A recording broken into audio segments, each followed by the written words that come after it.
Assalamualaikum warahmatullahi wabarakatuh.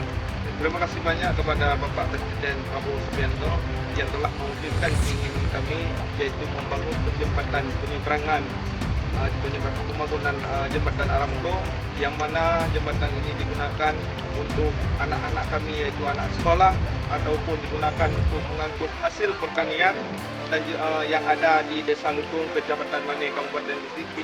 Terima kasih banyak kami ucapkan sekali lagi kepada Bapak Presiden Prabowo Subianto.